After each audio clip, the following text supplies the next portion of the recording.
Okay, we're talking about the 2023 year. It might be the 2024 year, 2025 year, could even be passed in the 2026 year, where we tend to set these New Year's resolutions. Now, this time of year, and maybe even throughout the year,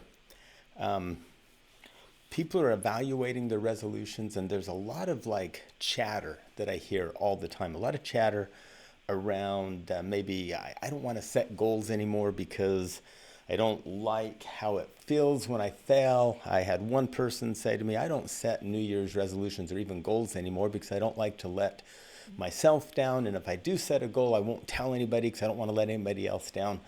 And I want to challenge you to maybe step back from that if you're there, if you're that person that's so frustrated with yourself that you feel like you procrastinate or you feel like you constantly just kind of like fall short. And there's some things you can do to shore up your progress so you don't procrastinate. But really, I got to tell you, failing is part of the process. And so maybe let go of the rope on being perfect. Again, those of you that have heard me talk about this before, we had this whole war in a place called heaven that we chose to take on this agency, and we chose to take on this purpose, and we chose to come down here and to live in this planet together. And part of that whole process, as you dig into your own research and your own study, part of that process is to own the fact that you're going to fail, and you're going to fail quite a bit. And part of the trial and error is finding joy in the failure, finding joy in the process, and thinking through that lens of like, if you fail and then you constantly are looking back at that failure, beating yourself up, you're probably going to miss the next five shots that you take. You know, Michael Jordan, who is famous for that, these game-winning shots. And he stated once, and he gave some stats with this statement. You can look up the quote, but he stated that he failed over and over and over again. And that's why he succeeded. I think he stated that at that point he had like really blew 26 games with a game-winning shot that he missed. And he said that you don't really make any shots that you don't take, and so you're going to miss some shots. And if you can let go of the rope of perfection and just enjoy the process and literally just quickly learn something from each mistake and then let it go, move on. And that's what we're talking about today. We're talking about goal setting. We're talking about moving away from procrastination, moving away from frustration, moving away from anything except for growth, learning, and achieving your goals in a successful way. And so to get the ball rolling, I want to remind you from other of our vlogs that we've done, I want to remind you that you do have a governing purpose that runs your life. Now, some of you maybe haven't defined it in writing. You don't have a mission statement or what I would call a governing purpose statement. And I think everyone should. So I think if you haven't, take a moment or an hour or two, pause this. I'll still be here when you unpause me. And go just sit by yourself and think about your individual governing purpose for this life. Like, what matters to you? What are the values? What are the character traits that you aspire to? Now, do not make a list or a sentence or two of what you're already perfect at. I want you to just tell me what you aspire to. Do you want to live in integrity? Do you want to live in service of others? Do you want to obtain wealth? Do you want a 4x4 pickup truck that is the best truck on earth? You know, that whatever kind of like long range purpose you have, I would like you to just write it down. And remember, a purpose statement is not a goal. You can't reach the end of your purpose. It's eternal. So if I want to be the father of 3 children, I can achieve that goal by having 3 kids. Done. And like we spoke about before, the Neil Armstrong and those gentlemen went to the moon, and there's some statements made that was their life purpose. Once they landed on the moon, walked on the moon, jumped in the spaceship, came back to Earth, they basically had no more that they could accomplish. Progress was over, growth was over. Alcoholism set in on one of them, and another one of them had just an incredible depression. And really, it's because they forgot to set a purpose statement in their minds, and then they forgot to drill that purpose statement deep, that it was like, I want to be the greatest astronaut ever. So you can always go to another level. It's like Pac-Man. Those of you that are my age, that, I don't know that Pac-Man had an end. It just, there's always another level. And so think through the lens of, it's an eternal purpose statement. It's one that is, I want to be an incredible husband and father. I want to serve my fellow man. I want to be a productive member of society. I want to be able to have a solid sense of self and education and continue to progress and grow. See, I can't achieve and finish anything in there, but it gives me purpose for goals. Like, if I want to become educated, what am I going to read this year? If I want to be an incredible father, what am I going to do as a dad this year?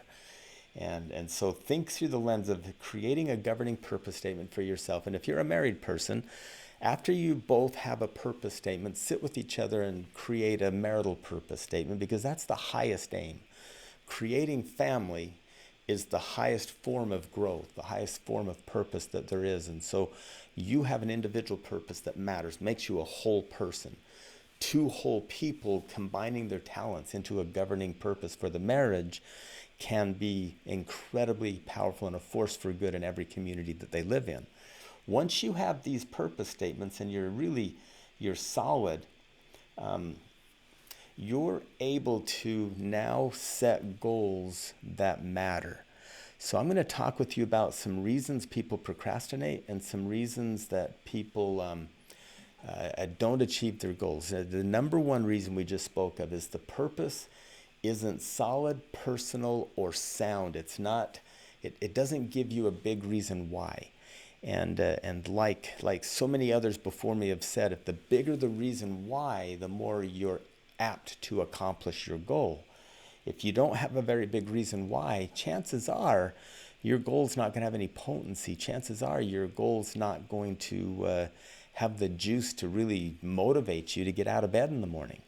So if I kind of want to learn how to box, or if I kind of want to do 50 push-ups sometime this year, and I kind of think, I don't really want to, but I think I should. Somebody said I should, but my dad wants me to, my wife wants me to, a couple of my buddies are already doing it, and so I should. See, that's not a very good goal, but I want to be an incredible father and grandfather to my grandkids, which means I've got to be healthy. If I want to be able to play with them and keep up with them, I've got to be healthy. And to be healthy, I've got to do calisthenics, and push-ups are really good. So I'm going to get to where I do 50 push-ups, because that'll help me with my grandkids. Now that goal has some potency for me. Now for me, that would be a driving force. I would remember every time I've thought about missing doing my exercises to get to those 50 push-ups, I would think about my grandkids. I'd think about wearing out before they wear out and needing to leave Disneyland 5 hours early because I was too tired. And if I can't hang with them, I'm sad. And so I'm going to go to work on those push-ups because it matters now. So you got to find purpose, and then you won't procrastinate. You'll feel something inside. And again, it pulls you away from doing it for someone else, and it pulls it into doing it for that inner soul of yours. Second one, believe in your goal. If you don't want to procrastinate, and if you don't want to let yourself down, or if you don't want to just be frivolous with your goals, then don't set goals that you don't believe in. So I'm 50 some odd years old, okay? If I set a goal to, in 5 days, do 300 push-ups and 200 pull-ups without stopping, I know I'm going to fail. Or if I set a goal that by tomorrow or by the end of this year, I want to be 6'10", and right now I'm 5'7", I know that I'm not going to be 6'10" by the end of the year. I know I will not probably, in this life, I'll never be 6'10". Okay? So I have to set goals that I actually believe in. So I challenge you to set a goal that you believe in and then stretch a little bit, maybe 10% stretch. So I'm pretty sure that in 3 months, I can do 200 push ups without stopping. So I'm going to do 225 push ups without stopping in 3 months. That's one of my goals. Okay. So I want you to think about what are your goals. What goals have you set in the past that you failed at? Did you not have strong purpose? A big reason why? Did you not believe enough at the beginning of the goal? Did you set it because somebody else dared you to, or because you thought you wanted to impress someone by stating it? Or honestly, are you that person that just feels an intense amount of motivation when you set big goals, but you really back of mind don't believe it? You just like to feel good for those couple of days that you're like getting the ball rolling, and then you drift away and you know you're not going to do it anyway. So you almost set goals for that adrenaline rush of the goal. I've had friends and coworkers and companions that have done that. Back in the day as an LDS missionary, I remember some of my companions setting these outrageous goals, and it'd be super motivating, lots of juice, but then hit the streets talking with people, it would kind of deflate. And so it only felt good for those moments when you were just talking about it. So we want to get away from just talk. We want to get to reality. Big reason why, solid belief, and then stretch just a little bit after your belief. And then the next one is super important. This one's the one I spoke of earlier. You have finite time, but infinite potential. Okay? So that messes with us. Finite time meaning you have definitely you have 168 hours a week. That's it. 168 hours. You have to sleep some of them. You have to prepare meals some of them. You have to, there's probably some work you're going to do that take you away from working on if your goals are like exercise related or if your goals are education related. There's times you can go to work and become more educated and progress, but then you're going to put your book down that you're reading and go to work. So in 168 hours, there has to be room for grace. What I mean by grace is the learning from failure along the way. So I know so many people, and I've even done this, sadly. It's you go to the gym because let's just pretend, I mean, it's so easy to talk about. You got an exercise goal. I want to lose 50 pounds and I want to do 225 push-ups. And so I go to the gym Monday, go to the gym Tuesday. I'm doing really good. Wednesday, I sleep in and I blow off the gym. And I think, I failed. And I'm so discouraged that I don't go to the gym Thursday. And I say to myself, I'm just going to start again Monday.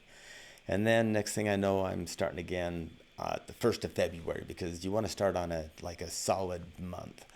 And all of a sudden, you're not doing your goal anymore. And it's really because you failed one day and you dragged that failure into that's all you thought about is you're a big failure. What if you were more like the Michael Jordans of the world, the success stories of the world, where what did I learn from that Wednesday morning that I slept in? I learned that I've got to get to bed just a little bit earlier. I've got to talk with my family about getting to bed a little bit earlier, quieting the house down a little bit, just a half hour earlier. And then I know I can get up. And then Thursday morning, try that and get up. If I don't get up Thursday morning, what do I need to learn from that? But stop thinking about Wednesday on Thursday. Okay, I challenge you to stop brooding about the past failure. Stop brooding about the failure you had 10 years ago. Some of you need to stop brooding and ruminating over the failures you had a decade, 2 decades, 3 decades ago. Let the box of rocks go. Give yourself grace. Renew your commitment and learn something from the past and then move forward unburdened. That's the key. Up here on the board, we're going to put all of these things. We're putting them in a workbook for you. And I should have said that at the beginning just to remind everybody, but we're going to have a solid sense of purpose for yourself. Have a big reason why that you're doing these goals. Have a strong belief and then stretch just a little bit. And then give yourself grace from all past failures so that you can renew your commitment and move forward unburdened. That's going to be a big, bold statement right before me, okay? So as you exercise grace, you'll stop getting discouraged and quitting. Now, some people out there are saying right now, yeah, but that's like mediocre. Like you can't just like let go failure like it's willy-nilly easy to do. Well, actually you can. I want to ask the question, why can't you? Why can't you fail over and over again, learn something from that moment, and then release it into the ether, let it go, forgive self, trust that God forgives you, and move on unburdened? Why not?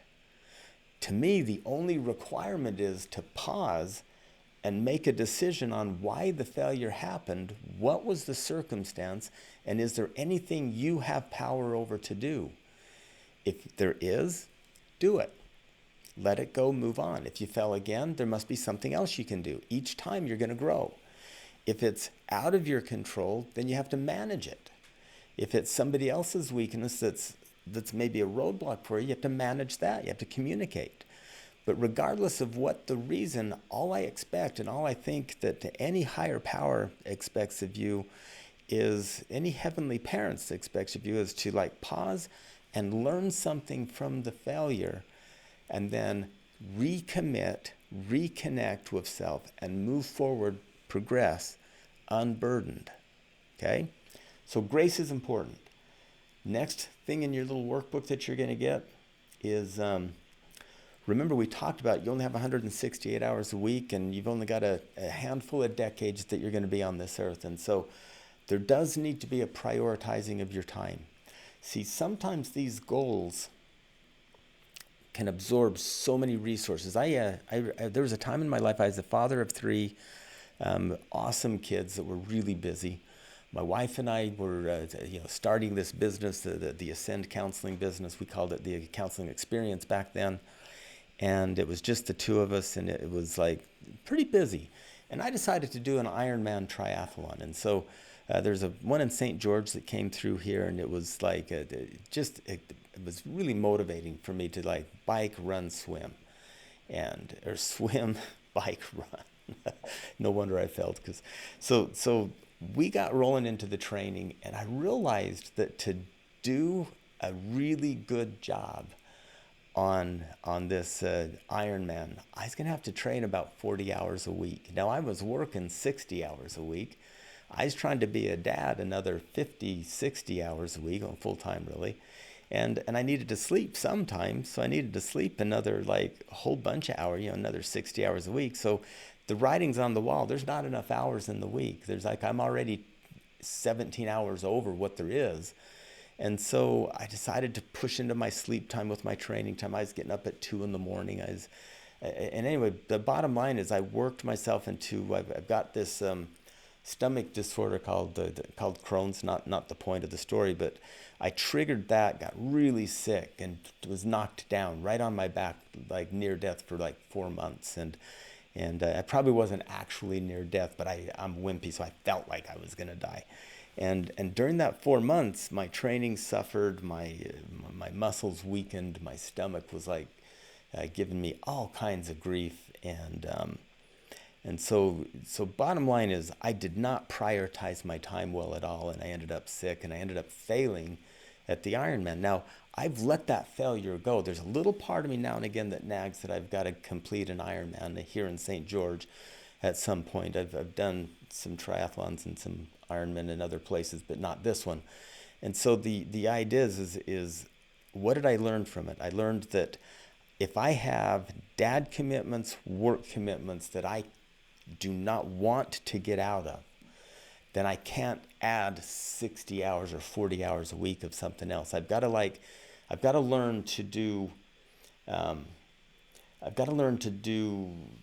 whole let go of some things to add some things instead of just keep adding things. And so what I want to challenge you to do is, as you prioritize your time, there's 2 trajectories to think about. And we're going to put these trajectories in the workbook. Number 1 is, if you're setting a goal this year right now that is supporting something you're already doing. So if I'm already a dad and I want to be a little bit better, I want to like focus on my daughter a little bit more, because my daughter and I might be, let's just pretend I'm struggling with her in our relationship. And so to focus a little bit more of my time on her, if I've got 2 sons, and if I want to focus a little bit more time on maybe doing something specifically with the boys in the family. Then I would add that time in, and I would just more, it would be easier to carry on because I'm already doing a 90% good job. I want to just go up 5%. So time commitment isn't as big a deal on something I'm already doing. I just want to do a little better, want to tune it up. And so that one you want to think about, like, okay, so how am I going to tune it up? How am I going to use the same amount of time, but use it wiser, do it better? The other kind of commitments that come with a goal is like that Ironman. It's when you're doing a change in course. You're like going to change, like to add 40 hours of exercise when in the past you're doing 10 hours of exercise. That's 30 more hours. The challenge is when you change your course of life for a goal, the challenge is you can't add 30 hours to your schedule without taking 30 hours from something else. If you do that like I did, you're just going to wear yourself out, or you're going to like burn yourself out one way or the other. So if it's getting better at what you're already giving time and money to, time and resources to, there's not a lot of change of your schedule that perhaps needs to happen. Just do better. If you have to change your whole schedule, you got to stop everything, look at your schedule, you got to write it down, and really make sure that you've got the time commitment. The three budgets that seem to matter a lot with goal setting is time budget. That's the biggest one. Dollar budget, that's another pretty big one. And your energy reserves, what do you have the actual energy for, matters. So those three budgets when setting goals matter, and you've got to make sure that you understand, am I changing a portion of my life, or am I enhancing what I'm already doing with this goal? And so as you make that decision and prioritize your time, you're now in a place where you've got the main things that stop people. If you have a strong sense of purpose and a big reason why, if you believe in your goal, like you can see the end, you can see the steps taken. There's not these big gaps, and there's not this disbelief. If you have committed to give grace to yourself, so the minute you fail, you're just going to pause, learn something from the failure, and then what you're going to do with that knowledge is move forward unburdened by the failure, okay? If you're really willing to prioritize your time in such that you know whether you're going to enhance what you're already doing, or if you're changing your schedule up completely, those things matter. And so you've got to make sure that you're looking at your calendar, you're looking at your day-to-day hourly schedule, and make sure that you're on track to not burn out. Okay, so if you prioritize your time well and do those other things well, you won't procrastinate, and you won't let failure get in your way.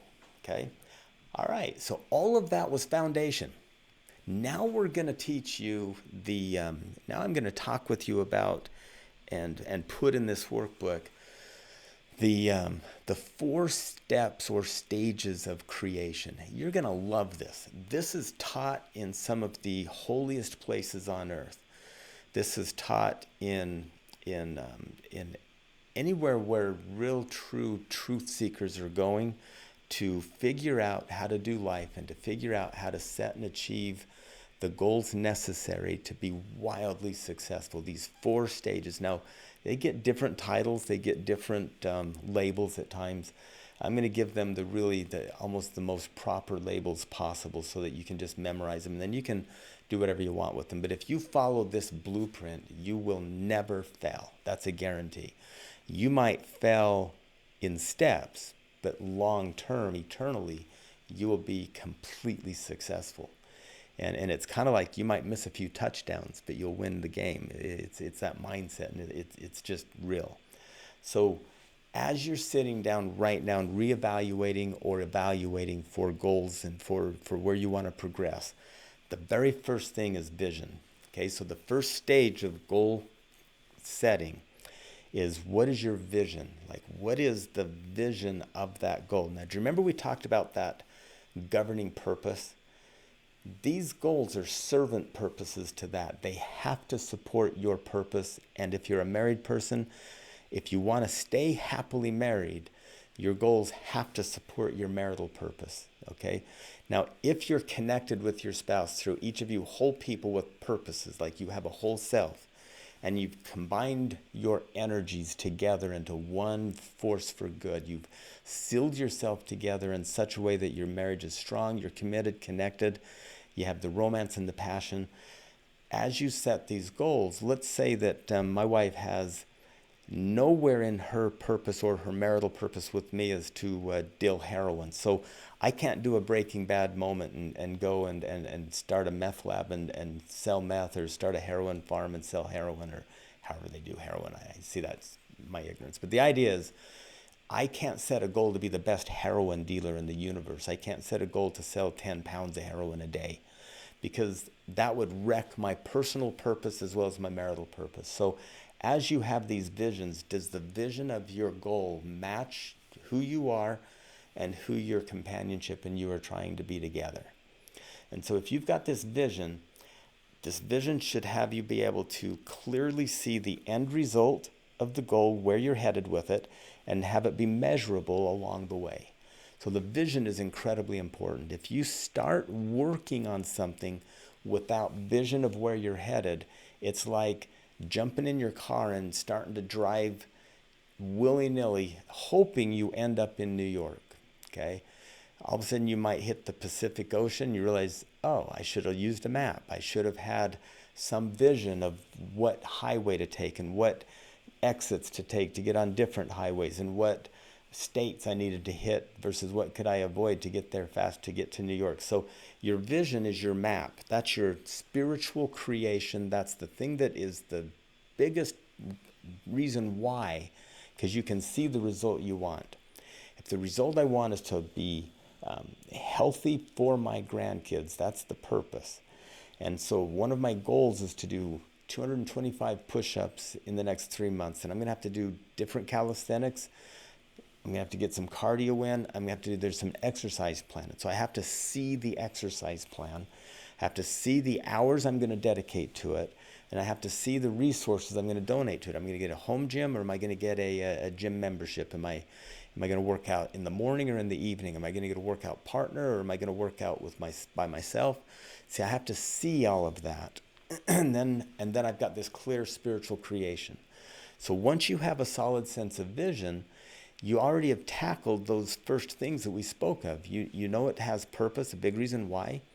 You know that you can believe it because you can see each step. You've got them pictured in your mind very vividly. You've probably even written them down. You know where you might have to have a little bit of grace for yourself. You've got to create some new habits, and you've already committed to release failure and learn something from it and move forward uninhibited. And then you also understand how to prioritize your time. You've set those standards of, here's my workout time, and so I'm not going to do this during these hours, I'm going to do that. And you've made sure that your schedule fits it, that you can actually do it without, not like my Ironman experience where I went way overboard. Okay, and so now you've got this strong sense of vision. Now, when you have that vision created and you've written it down, you've got it clearly, you can almost taste it, you can see it so clearly, and you can see each of the steps. Now, you might learn stuff along the way as you do those steps, right? But you do have those steps defined. And as you manage those steps, you then start to realize there's resources that you need to give. So all of the steps, I need an exercise plan, that's a resource. I need time, that's a resource. I've built out a home gym in my house. It's about a 800 square foot room filled with gym equipment and a washer and dryer. Not the point. Point is I put money into that. I purchased a bunch of Steve Cook's equipment from the fitness culture that they were selling off. And so I've got some great Rogue equipment. I've got some great a squat rack. I've got a leg press. I've got all kinds of really just wonderful stuff that's motivating for me because it's my buddy's fitness culture gym stuff. And it feels like that was a financial resource that I used. And so for your goal, whatever it is, it's going to have its set of resources. And so once I built the home gym out, dedicated the time to it, now I've got to make sure I've got the energy for it. I've got to sleep enough. I still have to work. I still have to do dad stuff and granddad stuff. And so as I'm putting it all together, I've got it calendared. I've got the finances dedicated to it, and I got the time dedicated to it, and I've got the energy dedicated to it. So the resources have to be acknowledged. You can't just start running and hope they fall into place. Okay, that's a big lesson that I learned on when I trained for that Ironman a decade ago, 2 decades ago. So as you dedicate resources, time, energy, money, products, tools, knowledge, there's maybe even a never-ending list, but you'll know what it is when you have a clear sense of vision. So stage one is vision. That's the spiritual creation of the goal in your head, and then you write it down. Stage two is gather resources. So there's all this matter unorganized out there. There's money out there, there's time out there, there's all this stuff. Pull it into the goal and say, can I do this? This is what I need. And once you've got this sphere where your goal sits, where it's being created in your soul, and you start putting resources in, then you need to do this thing that is probably the hardest one for me. So far, this is all pretty easy for me because I'm so attention deficit that it's actually fun for me to create things in my mind. But then to actually go do them, I run out of steam, and sometimes I get bored, or sometimes I just don't make a plan. So that third step, the third stage of this 4-stage plan is plan and schedule. Okay, so you've got your vision, you've got the resources gathered.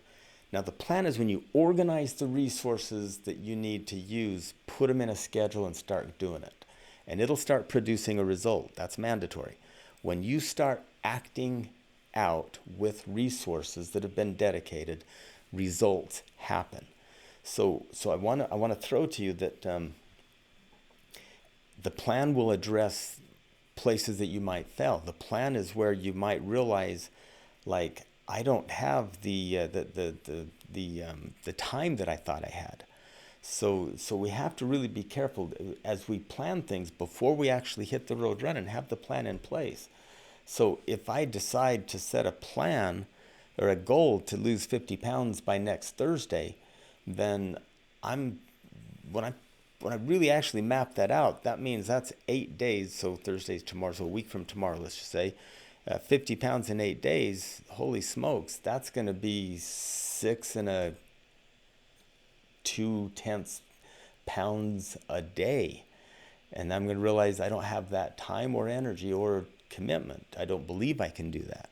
And so once I do that, I have to adjust my goal perhaps. And so when you actually put the plan on paper in your schedule, it becomes more real. It becomes, now I'm doing something. And so you want to address time constraints, address resource constraints. You want to make sure that in that plan, you can actually see that it's going to work, and then you start acting, you start doing it.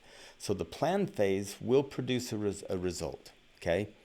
As it produces results, that gives us to stage 4. Stage 4 of goal setting, and you can tell this is easy, but it's a little technical. A lot of times we skip most of this, and that's why we burn out of goals by January 11th.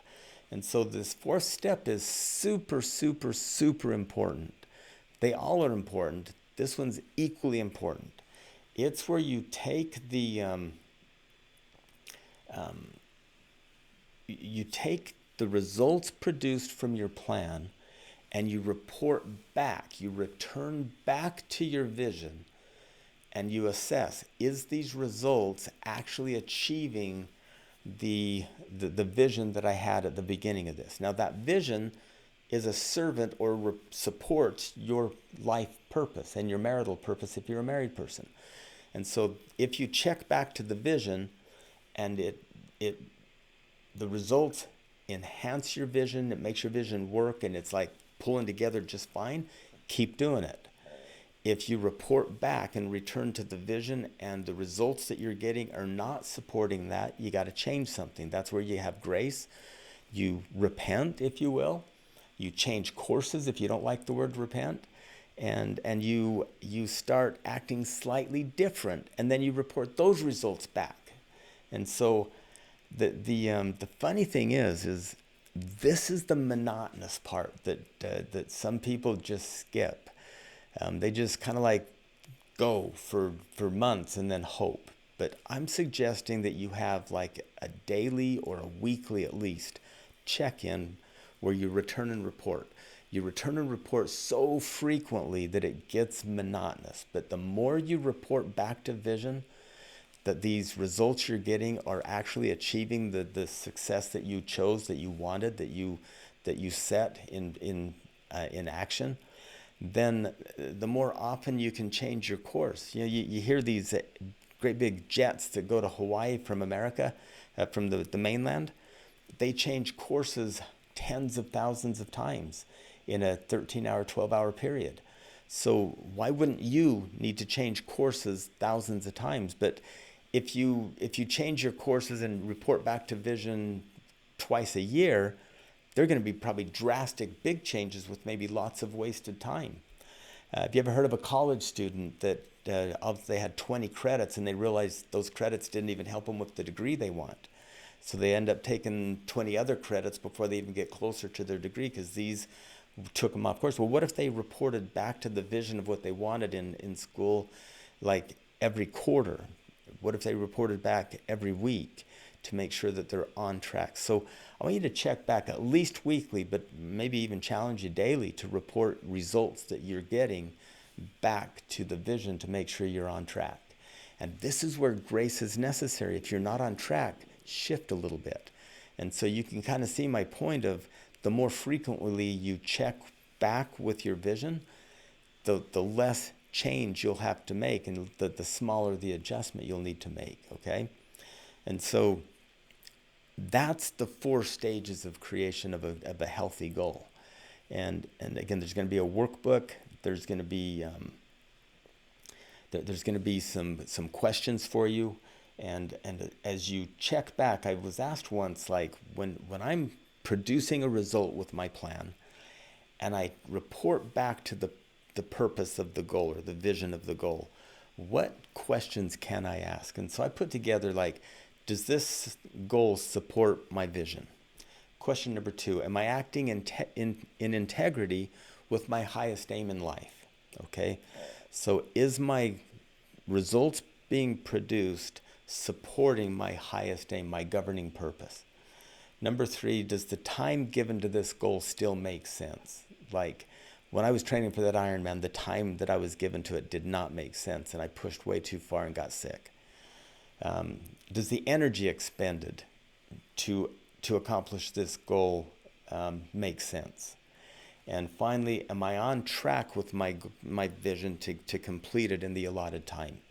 And so if there's a marathon in October 7th and it's January 10th, there's a certain amount of miles I've got to get to before the October 7th date, right?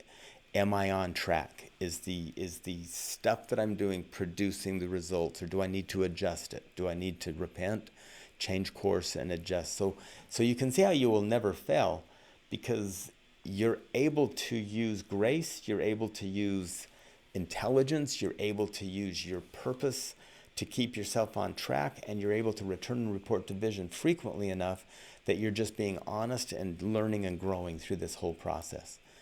Even if you completely change a goal, even if you completely change it based on the first quarter of the year, that's not a failure, that's you learned something. So let's say I'm aiming for a marathon, and the marathon I'm aiming for is in April.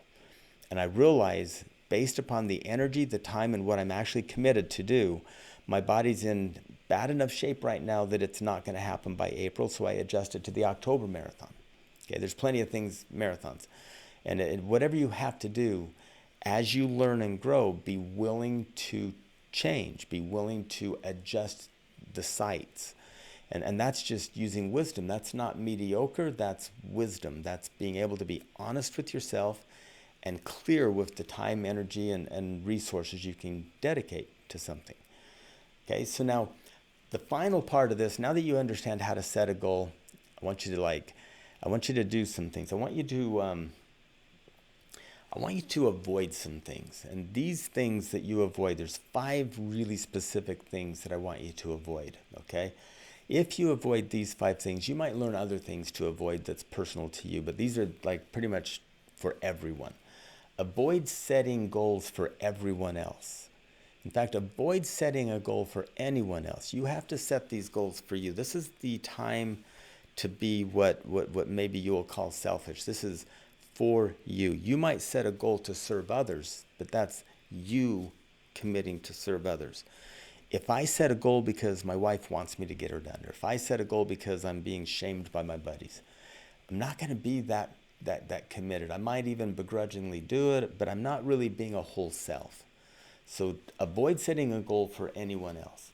Avoid setting a goal that is so big that you can't see all its parts, okay? Avoid setting a goal that is so big that you can't create a vision of all the parts of it, all right? The third one is avoid setting goals that require way too many resources. That Ironman example that I keep using, that first St. George, Utah Ironman way back in the day, is the very first one ever here, and I dedicated way too many hours, way too much of my energy reserves to it, and literally got way sick.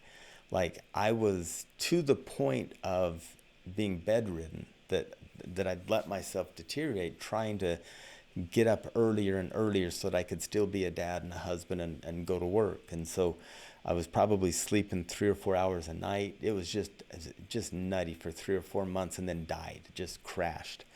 And so you have to be wise in the resources.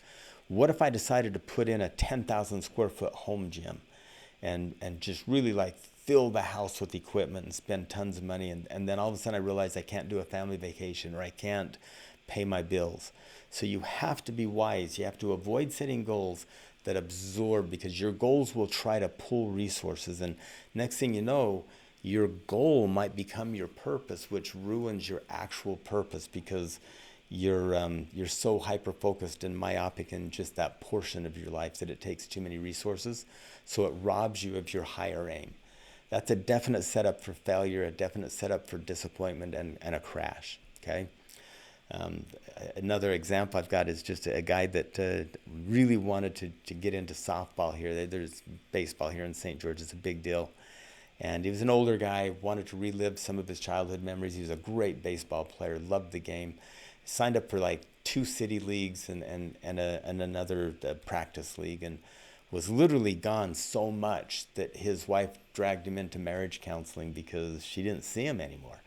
And it was an example of a goal that was good, it was healthy, but it took so many resources from his marriage that his marriage fell apart. And so you got to be really careful not to let your goals ruin higher aims that you have, okay? You have to avoid setting goals that you can't report back to the vision, because it's not clear enough, or you decide you're just going to like see what happens. So avoid setting goals and refusing to return and report frequently, no matter how monotonous that can feel. Return and report, return and report, return and report to that vision statement. And if you do that over and over again, if you do it frequent enough, you'll only have to change courses tiny bits at a time. So achieve a day and then report back. Did that day produce a result that is going to work? Do a week, report back. Did that week's results do what I needed it to do? I honestly don't think I'd suggest going very much farther out than a week. If you start setting your reporting back to your vision monthly or even quarterly, you might have to make some bigger changes and waste time that's too valuable to waste.